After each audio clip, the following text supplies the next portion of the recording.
Quality is the best policy. आपने हो सकता है कहीं सुना हो सकता है कहीं से आप ऑफिस में गए हो और दीवारों पे लिखा हो, किसी गवर्नमेंट के पीएसयू में जिसको सार्वजनिक उपक्रम बोलते हैं वहाँ गए हो तो वहाँ बड़े बड़े शब्दों में लिखा होगा quality is the best policy. देखा है आपने कभी ऐसे? इसका मकसद ये हुआ कि आपने अपने लिए, अपने प्रोडक्ट के लिए, अपनी कंपनी के लिए कुछ स्टैंडर्ड तय किए हैं जिसको आप प्रतिबद्ध है, you are determined to achieve that, कि कम से कम आप ऐसा बनाएंगे ही बनाएंगे। ये आपके द्वारा खुद ने चूज़ किया होता है कि this is the quality we going to maintain. कई बार ऐसा होता है कि इंडस्ट्री की कुछ नॉर्म्स होते हैं जिनको आप फॉलो करते हैं, कई बार इंटरनेशनल नॉर्म्स होते हैं, एजेंसीज़ होती हैं, थर्ड पार्टी एजेंसी होती है, उसकी वजह से आप उसको फॉलो करते हैं। और कभी कभी गवर्नमेंट के भी रूल्स होते हैं, उनके जैसे आईएसआई है, ऐसे कई स्टैंडर्ड होते हैं जिनमें मिनिमम से मिनिमम आपको क्वालिटी के स्टैंडर्ड फॉलो करने होते हैं। तो आप फिर डिसाइड करते हैं कि this is the quality we going to maintain. But मेरा एक्सपीरियंस कहता है कि इस चीज़ को सीरियसली किसने लिया है तो केवल क्वालिटी और क्यूसी डिपार्टमेंट वालों ने ही लिया है। वो बोलते हैं quality is the best policy. Exactly ज़्यादातर केस में जो रनिंग जहाँ पे प्रोडक्शन है, प्रोसेस इंडस्ट्री होगी, गारमेंट इंडस्ट्रीज़ होगी, और जहाँ पे कि हैंड टू माउथ वाली चीज़ लगी होती है फॉर द आपका रॉ मटेरियल इनपुट्स के लिए, वहाँ पे आप ये ज़रूर देखेंगे। और मे भी जो भी रीज़न रहा वो रॉ मटेरियल लेट आने की वजह से माल आता है और परचेज़ वाला शॉर्टेज होती है, भागड़ दौड़ी लगी रहती है। परचेज़ वाला जैसे माल देखता है वो प्रोडक्शन में बुलाता है, प्रोडक्शन वाला देख के बोलता है भाई ये तो नहीं चलेगा, इसमें ये ब्ला ब्ला ब्ला ब्ला। दूसरा सीन परचेज़ डिपार्टमेंट है, परचेज़ डिपार्टमेंट से पहले इनपुट अगर है तो आपका क्वालिटी वाला इशू करेगा, क्वालिटी वाला चेक करेगा और 99 या 95 to 99% में क्वालिटी वाला उस पर ऑब्जेक्शन डाल देता है।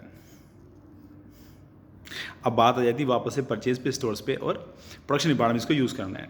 फिर वो जॉइंटली कॉल लेते हैं, या फिर जो फैक्ट्री का हेड होगा, मालिक होगा तो ले लेगा। अगर एम्प्लॉई हेड है तो वो प्रॉब्लम करेगा, फिर मार्केटिंग वाले को बुलाया जाएगा कि आप इसको देखिए। सिंपल सी बात है, क्वालिटी वाले ने बोला ये माल नहीं चलेगा। अब जैसे आप जॉइंटली डिसाइड करते हैं कि yes this can be use with some deviation, हम इसको करके हम यूज़ कर लेते हैं, काम हो जाएगा। आप माल बना देते हैं, माल भेज देते हैं।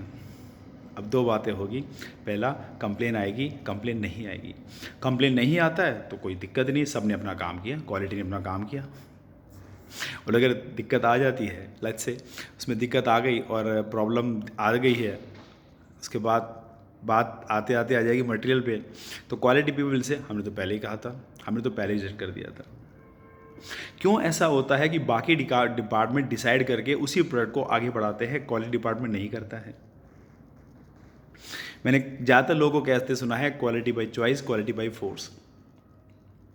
सबसे बड़ी बात है, अगर आपको क्वालिटी डिपार्टमेंट आपने क्रिएट किया है, क्वालिटी डिपार्टमेंट किया तो वो चॉइस हो गई ना।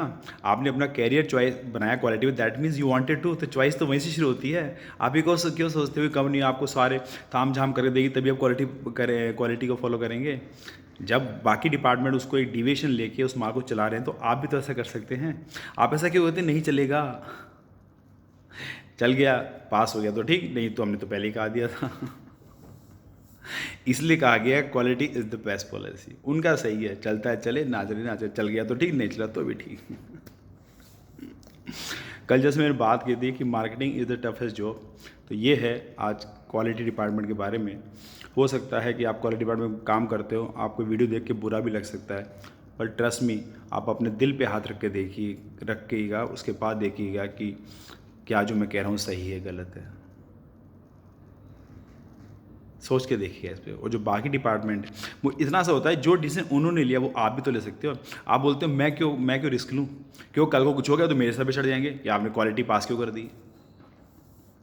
डॉक्यूमेंटेड वाली प्रॉब्लम है ना कि क्यों डॉक्यूमेंट करूँ। हाँ, what you can do is, आप ये कह सकते हैं कि though there is blah blah blah is have some minor not matching with your criteria of purchasing standard the company has set, but with the deviation in consultation with the purchase marketing and the department we are taking a jointly view and passing this garment looking at the agency. और जो भी आपका एक standard और आपका एक experience होता है कि हाँ ये कमी है, बट ये हिसाब से ये एंड प्रोडक्ट को इफेक्ट नहीं करेगा।